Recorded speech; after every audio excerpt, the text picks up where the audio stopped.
안녕하세요. 이번 사연은 박지영 대리 이야기입니다. 사연 시작할게요. 감사합니다.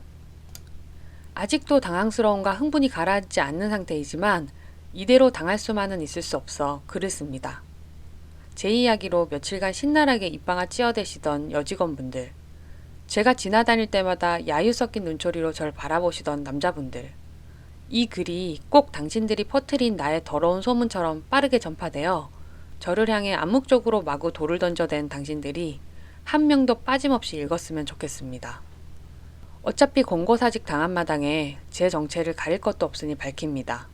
저 사업부 문서 2팀 박지영 대리입니다. 며칠 동안 수십 차례 생각하고 고민하였고 때로는 그냥 참으면 잊혀질까 묻고 넘어가려 했던 적도 있습니다.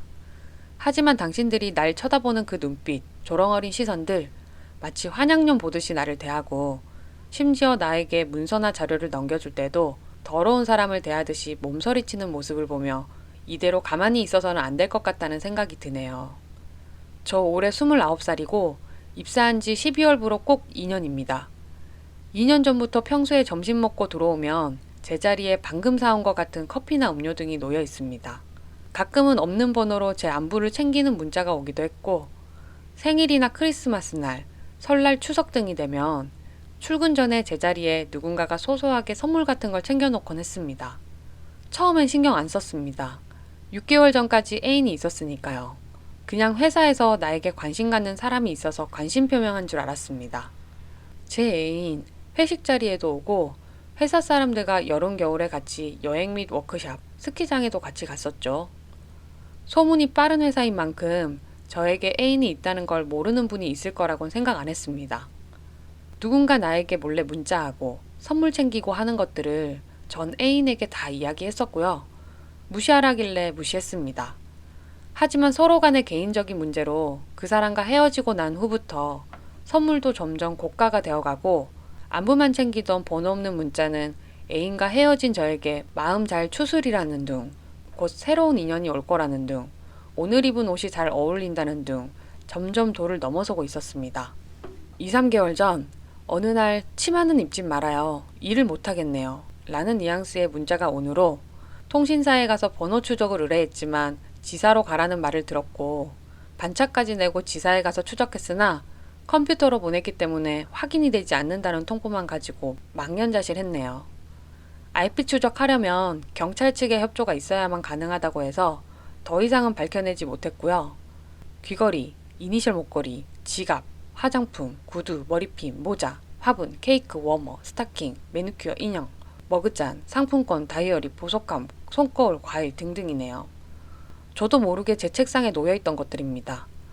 처음엔 책상이나 책상 밑에 놓여있던 것들이 어느 순간부터 여직원들이 전용으로 사용하는 캐비닛에 걸려 있었을 때 이게 그냥 나에게 관심이 있어서 하는 행동이 아니라는 걸 느끼게 되었습니다. 저 많은 물건들 중에 제가 취한 것은 단 하나도 없습니다. 받은 즉시 탕비실 수납함에 다 넣어놨고 과일이나 음료수 등등 마실 수 있는 건 냉장고에 넣어놨습니다. 심지어 제가 퇴근할 때 뒷모습을 찍어 포토메일로 보낸 적도 있었습니다. 화분은 사무실에 키우고 있는 화분을 옆에 놓아두었고 보석들은 제가 가질 수도 버릴 수도 없어서 여직원 전용 휴게실 창고 캐비닛에 넣어놨습니다.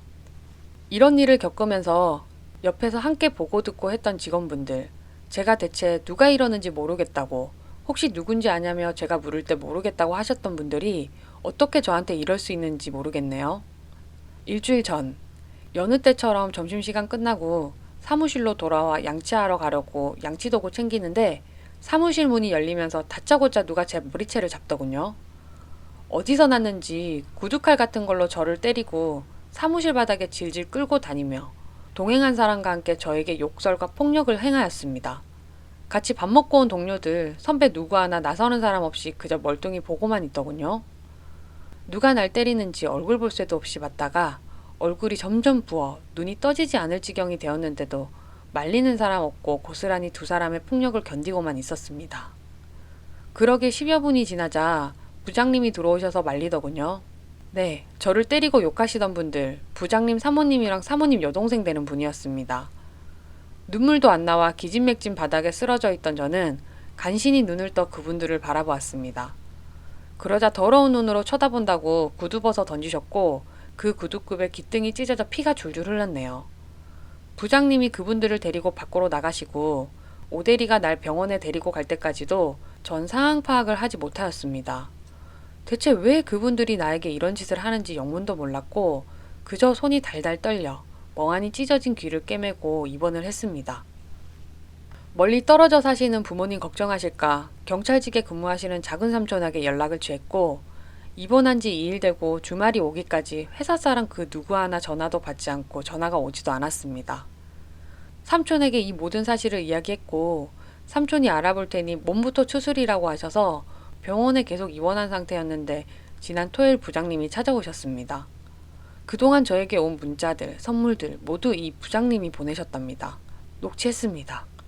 저에게 호감이 있었는데 그동안은 말을 못하고 선물로만 전하고 하다가 제가 애인이랑 헤어진 이후에 제게 접근해 보려고 일부러 티를 냈었는데 제가 알아채지 못했던 거라고 했습니다.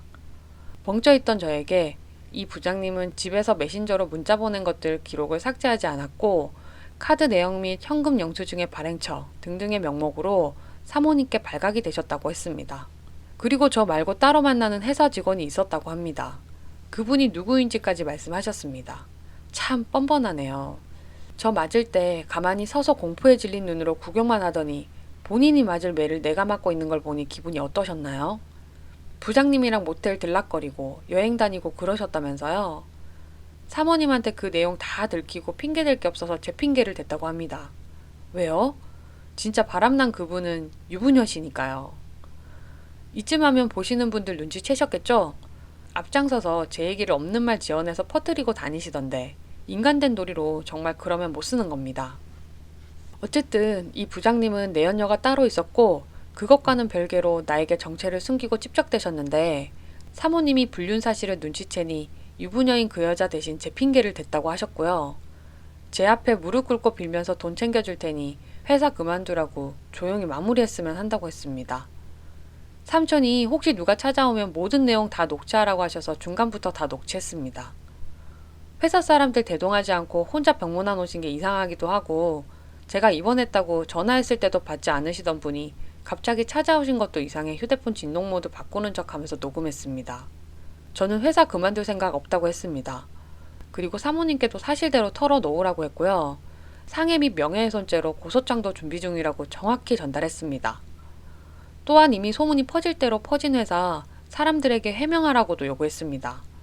하지만 말로는 그래 하면서 전혀 그럴 생각이 없어 보이셨고요. 있는 사실 그대로 삼촌께 얘기했고 고소 준비 중입니다. 타박상에 귀 찢어지고 뇌진탕까지 사주 진단 나왔습니다. 제가 억울하게 맞았다는 증거도 있습니다. 하지만 회사를 그만둘 수는 없습니다. 저 4년제 대학 재수해서 들어가서 한 번의 휴학도 없이 학자금 대출에 순전히 아르바이트만 하며 용돈 모아 쓰고 월세 등 생활비 벌면서 졸업했고 바로 취업할 수 있었지만 공부 욕심이 있어서 역시 밤낮으로 일하면서 대학원도 마쳤습니다. 그리고 교수님 추천 받아서 들어온 첫 직장에서 아무런 사고 없이 2년을 일했고 지난달에 대리를 달았습니다. 남들 칼퇴근할 때 11시 12시까지 남아 커피 흘리고 컵라면으로 끼니 때우면서 개인 프로젝트 7개나 마쳤고 남들은 꺼리는 지방 출장 나서서 다니며 경험 쌓았습니다.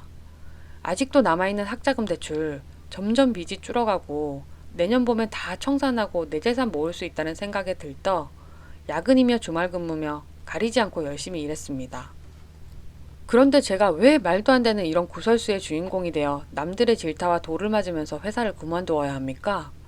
왜 제가 하루에 한 번 말 섞을까 말까 하는 부장님의 내연녀가 되어 맞지 않을 매를 맞고 받지 않을 손가락질을 받아야 하죠?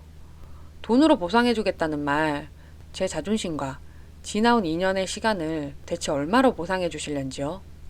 월요일 오전에 퇴원하자마자 퉁퉁 부은 몸을 이끌고 일부러 점심시간 넘어서 출근했습니다.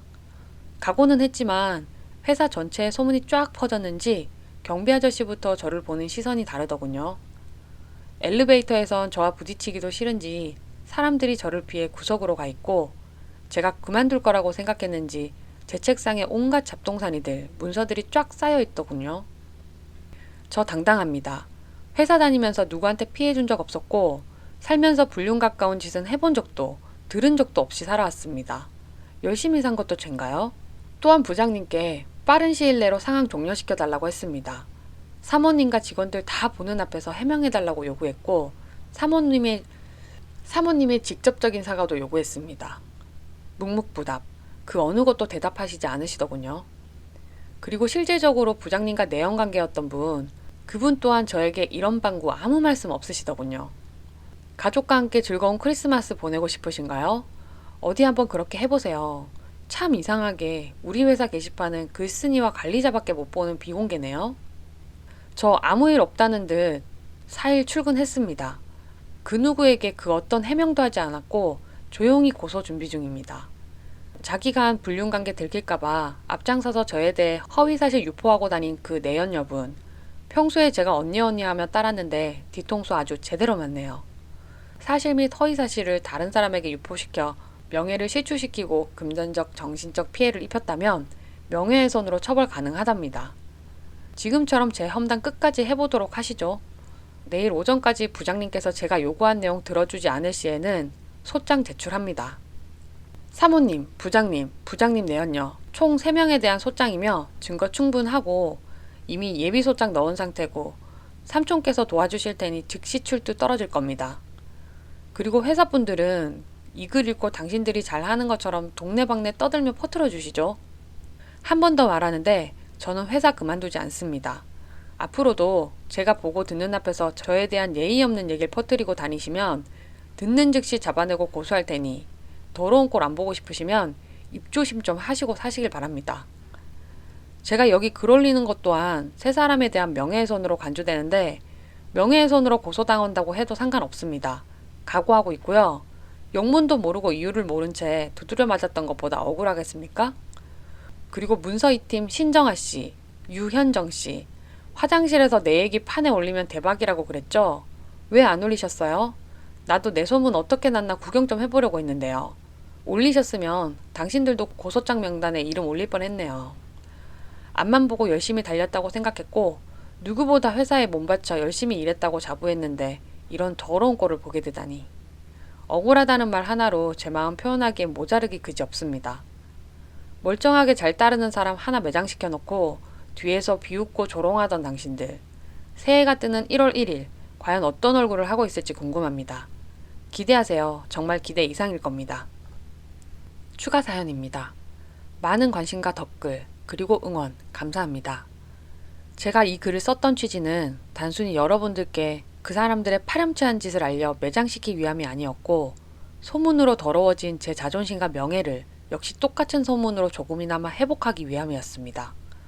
더불어 온갖 억측과 거짓말이 난무했던 사내에 진실을 밝히고 부장님과 내연녀에게 진실된 사과 및 진상표명을 촉구하기 위함이었습니다. 글을 올려놓고 한숨도 자지 못하고 삼촌과 소장 준비를 하였고 평소대로 아침 7시 반에 출근하였습니다.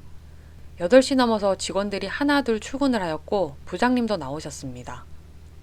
9시 회의가 진행되기 전 인사과에 찾아갔습니다. 인사과에 찾아가서 본인의 인터뷰도 없이 진행된 공고사직에 대하여 어떻게 처리되고 있냐고 물으니 회사 측에선 저에게 공고사직을 한 적도 없고 저 스스로가 사직 의사를 밝혀왔고 부장님께서 결재까지 하셨다는데 현재는 2주일간 인수인계 기간이며 제가 회사에 기여한 바에 대해 부장님께서 배려 차원에서 제 연봉의 몇 프로를 퇴직금으로 일시 상환하는 조건을 간곡히 처리하여 퇴직금 보너스가 얹어져서 그 상태로 사직 결정이 되었다고 했습니다. 이에 저는 부장님과 사직에 동의한 적도 없으며 사직을 할 만큼 잘못한 일도 없다고 하였고 자세한 내막을 물으시는 인사과 과장님과 때마침 업무로 인사과에 찾으신 본사 본부장님이 계신 자리에서 지금까지 있었던 모든 일과 소장 준비 과정 및 제게 사직을 강요했던 녹취 내용, 사모님의 폭행으로 인한 진단서 등을 내보였습니다. 또한 이 모든 사실을 인터넷 커뮤니티 사이트에 올렸다는 점, 회사의 이름과 자세한 실명은 거론하지 않았다는 점 말씀드렸고 부장님과 내연녀 사모님과 사모님 동생분께 약 6일간의 말미를 드린 것 또한 빠짐없이 이야기했습니다. 부장님 바로 호출돼서 내려오셨고 저희 동의도 없이 저를 사직시킨 점, 허위 사표를 만들어 수리한 점과 불륜 및 저에 대한 모함 등에 대한 입장 표명을 하셨습니다. 제가 이렇게까지 나올 줄 모르셨는지 자꾸 이리저리 빠져나가시려고 수를 쓰시길래 제가 틀린 부분마다 정확히 집어서 다시 고쳐드렸습니다. 저는 제가 그간 일주일의 말미를 주었음에도 진실을 밝히지 않았고 회사에서 모든 직원들이 저와 부장님의 불륜관계로 오해하고 있다는 것을 알면서도 묵인하고 저에게 암묵적으로 사직을 강요한 점에 대해 그만큼의 정당한 대가를 치르라고 했습니다. 인사과장님과 본부장님 모두 당황해하시고 난감한 표정이셨고 일이 간단히 끝나지 않을 거라는 걸 아셨는지 회의 후에 다시 호출할 테니 일단 자리로 돌아가 계시라고 하셨습니다. 사직 처리는 없던 일로 하겠다는 일단락의 결과만 얻고 다시 사무실로 올라가 부장님과 면담을 했습니다. 부장님은 무슨 일이 있어도 자신이 회사에서 낙오되는 일이 없도록 선처를 부탁한다고만 하셨고 곧 대학 진학을 둔 아이들과 치매로 투병 중인 모친 이야기를 꺼내며 제 감정에 호소를 하셨지만 흔들리면 안 된다고 마음 굳건히 먹고 있었기 때문에 부장님의 그 거짓된 말장난에 놀아나지는 않았습니다. 그리고 내연녀분에 대한 문제는 조금 까다롭습니다. 무턱대고 제가 그 내연녀분 남편에게 이 모든 사실을 알릴 권리는 없습니다. 제가 그분을 고소하는 것은 허위사실 유포로 인한 명예훼손 그리고 저를 더러운 여자로 보이게끔 사내 분위기를 조장한 점에 대해 피해 보상을 요구하는 정도입니다. 사모님이 찾아와서 저를 폭행한 이유는 저를 부장님의 내연녀로 오해했기 때문입니다. 하지만 그렇다고 해도 내가 내연녀가 아니라 땡땡땡 씨가 내연녀라고 밝힐 수는 없는 입장입니다. 그것 또한 그 내연녀에 대한 명예훼손이 되기 때문입니다. 사실을 적시하여 그 사람에게 피해를 입혔을 때 역시 명예훼손이 적용됩니다. 제가 굳이 손대지 않아도 알아서들 자폭해 주시리라 믿습니다. 제가 가만히 있다고 해도 남의 말하기 좋아하는 사람들이 그 내연녀를 가만히 두지 않을 겁니다. 내연녀의 남편 역시 지사는 다르지만 같은 회사에 근무하고 있으니까요. 이번 일로 소문의 무서움을 알았습니다. 굳이 말로 전하지 않아도 자기들끼리 메신저며 휴대폰으로 말보다 더 빠르게 퍼뜨리고 있으니까요. 제가 밤에 올린 글 또한 이미 사내 90%의 직원들이 읽었을 거라 생각합니다. 저를 아는 거래처, 회사 및 카페, 편의점 직원들까지 읽었을지도 모를 일이죠. 오전 11시쯤 이사실에서 호출이 왔고 부장님과 제가 같은 엘리베이터를 타고 올라갔습니다. 마지막까지도 반성은커녕 제가 묵인해주고 선처해주기만을 바라시더군요. 정말 인간적으로 불쌍하다는 생각이 들었습니다. 이사실에는 이미 내연녀분이 와 계셨고 서럽게 울고 계시더라고요. 이사실에서는 기획부, 영업부, 마케팅부 등등 출장 나가신 부장님 빼고 각 부 부장님 모두 모이셨고 본부장님을 비롯한 간부급 인사들이 제가 작성했던 글을 프린트해서 읽고 계셨습니다. 제가 도착하자 인사과장님께서 거두절미하고 회사 측에서 어떻게 해주었으면 좋겠냐고 제게 물었습니다. 저는 회사를 그만둘 생각이 없고 그렇다고 회사를 상대로 고소하지는 않을 것이며 사건 당사자들의 공개적인 사과와 지금까지 있었던 일에 대한 사건 내용, 발생 과정, 고소 내용, 사건 당사자들의 실명을 적은 사과문을 회사 각층 엘리베이터 앞에 회사 이름으로 붙여주실 것과 직원들이 보는 직원 사이트에도 동일한 글을 게시해 주시길 바란다고 하였습니다. 또한 고소는 예정대로 진행될 것이고 부장님에 대한 징계는 징계위원회를 소집하여 정당하게 처리해 주실 것을 당부드렸습니다. 허나 내연녀에 대해서는 권고사직이 마땅하다고 의견 제시를 했습니다. 이미 경찰 관계자와 접촉 중이라는 점과 소장 작성도 완성되었고 끝까지 스스로 나서서 제게 사과와 해명을 하지 않은 점에 있어서 저는 예정대로 고소를 진행하겠다고 하였습니다. 만약 회사 측에서 제가 고소하려는 것을 막으려 한다거나 사건을 위화시켜 제가 불리한 상황을 만들거나 하신다면 여가부, 회사 내 노조, 각종 여성단체에 연락을 취하여 제 입이 아닌 언론을 통해 회사 이름을 보시게 될 거라고 정확히 못 박았습니다. 이런 대화 내용까지 그 자리에 계시던 모든 분의 동의하에 녹취를 하였습니다. 내연녀분은 배우자분께 연락하지 말아달라고 울며 비셨고 부장님은 몇 번 저를 말리는 척 하다가 도중에 자리를 박차고 나가셨습니다. 그리고 회의를 통해 빠른 시간 내에 결과 통보해주겠다고 하셨습니다. 사무실에 돌아와 보니 모두가 글을 읽었는지 정과는 다른 눈으로 저를 바라보는 게 느껴지더군요. 대리로 승진하면서 옮겨온 부서라 아직 다 낯설고 친하진 않았지만 프로젝트 맡을 때마다 같이 밤새고 도닥이며 열심히 일했던 만큼 저를 아주 좋아하지는 않아도 그렇게 매정하게 구경만 하고 있진 않을 줄 알았는데 제 착각이었나 봅니다. 과장님께 반차를 내고 삼촌을 만나러 가려는데 여직원 몇 명이 다가와 미안하다고 사과를 했습니다. 전 아무런 대답도 하지 않았습니다. 제 손을 잡으며 눈물까지 글썽이며 미안하다고 하는데 속으로는 이 손 좀 나 맡고 있을 때 잡아주지 하는 생각이 들더군요. 슬금슬금 남직원들도 일어나 제게 목례하듯 미안함을 표현했습니다. 하지만 저는 그들이 내게 보여주었던 조롱과 멸시의 눈빛, 군중심리라는 변명하에 그 누구 하나 나를 나서 돕지 않았던 그 비참하고 처절했던 순간을 잊지 않을 겁니다. 오후 2시 사모님과 사모님 동생분을 집단폭행 상해, 특수폭행 상해 및 명예훼손으로 고소하였고, 내연녀에 대해서는 명예훼손으로, 부장님에 대해서는 스토킹 행위와 허위사실 유포에 대한 공조, 부당한 해임, 성희롱으로 고소하는 소장을 제출하였습니다. 진단서와 녹취록, 제 사인을 위조한 사직서, 그간 보내온 선물들, 그것들을 기록한 다이어리 사본 등을 증거물로 제출하였고, 증인 목록에 화장실에서 저를 욕하던 여직원들의 이름을 명단을 올렸습니다. 아마 그 여직원들 증인 신청에 거부하지 못할 것입니다. 그리고 경찰서와 법정까지 가서 전처럼 거짓말과 비아냥거리는 말을 내뱉지는 않겠지요. 나에게 조금이라도 미안한 마음이 있다면 보고 들은 사실 그대로 증언해 줄 거라 믿습니다. 저는 이미 경찰서에 조서를 다 마친 상태고, 폭행으로 소장이 제출된 사모님과 사모님 여동생분께는 즉각 출두가 떨어져 이미 끌려가 서에서 조서를 꾸미고 계실 겁니다. 끝났을지도 모르겠고요. 조서를 꾸미는 와중에 남편의 불륜녀가 제가 아닌 다른 유부녀라는 사실을 알게 되시겠죠. 엄한 사랑 개패듯이 패놓고 분풀이 하셨는데 그게 오히려 남편의 스토킹에 의한 피해자라는 걸 알게 되시는 사모님의 마음 또한 괴로우시리라 생각합니다. 하지만 폭행 및 폭언에 대한 대가는 법이 정해준 만큼 치르시기 바랍니다. 부장님이 행하신 공문서 위조 등은 회사 측에서 부장님을 고발하여 지능범죄과로 인계될 것으로 보이며, 이번 사건과는 별개로 수사가 진행될 것입니다. 그리고 사모님과 더불어 저에게 위자료를 지급하셔야 할 겁니다. 저에게 돈으로 보상해주겠다고 하셨습니다. 그게 대체 얼마인지 받아낼 수 있는 만큼 받아내 보겠습니다. 각각 다른 범죄로 다른 형태의 소장이 제출되었으니 분이 안 풀린다면 오히려 제 쪽에서 재고소하고 또 재고소해서 평생 지긋지긋하도록 잊혀지지 않을 기억을 남겨드리겠습니다. 피해자라고 해도 제겐 언제나 이 꼬리표가 따라다니겠지요.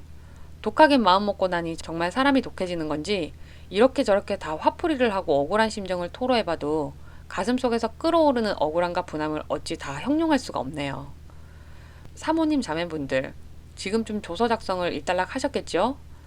주말이 지나고 이 글을 회사 사람들이 또 읽고 사내에 널리 퍼지고 난 후에 뵙겠습니다. 내연녀분에 대한 회사 측의 처우는 말 안 해도 아실 거라 생각합니다. 그리고 오늘이 지나기 전에 그 남편의 귀에 들어갈 겁니다. 부장님, 사모님, 그리고 내연녀, 즐겁고 행복한 크리스마스 보내시길 바랍니다. 가족과 함께요. 지난 일주일이 폭풍과 같이 지나갔지만 저에겐 아직도 헤쳐나가야 할 길이 험합니다. 지금까지보다는 앞으로가 더 문제라고 할 수도 있겠고, 회사 생활을 하는 한 저를 따라다닐 꼬리표와 제가 없는 곳곳에서 무 사람들 입에 오르내릴 이번 일이 제 인생의 커다란 상처로 남을 것 같습니다. 저의 글을 읽어주시고 많은 걱정과 위로 응원해주신 분들께 진심으로 감사드립니다. 하지만 여러분도 저도 그들처럼 방관자가 될 수 있고 일개의 군중이 될 수 있습니다. 이번 일을 통하여 세상이 얼마나 무서운지, 사람이 얼마나 무서운지 뼈저리게 깨달았습니다. 쟤는 미워하되 사람은 미워하지 말라는 저희 작은 삼촌의 말씀을 시시각각 새기면서 마음속으로 남아 그들을 용서하려고 했습니다. 누군가를 미워한다는 것은 곧 제 마음을 더 괴롭게 만들 뿐이니까요. 다시 한번 감사의 말씀 전하는 바이고, 추후에 상황이 더 진전되면 좋은 소식으로 찾아뵙겠습니다. 감사합니다. 박지영 대리 1편 사연 여기까지고요. 댓글 읽어드릴게요. 첫 번째 베스트 댓글, 진짜 대단하신 분이다. 두 번째 베스트 댓글, 진짜 대단하신 분, 마음고생 심하셨을 것 같네요. 세 번째 베스트 댓글, 와 대단하시다. 세상 참 무섭네요. 힘내세요. 네, 댓글까지 확인했고요. 2편도 곧 올려드릴게요. 시청해주셔서 감사합니다. 좋아요와 구독은 제게 큰 힘이 됩니다. 감사합니다.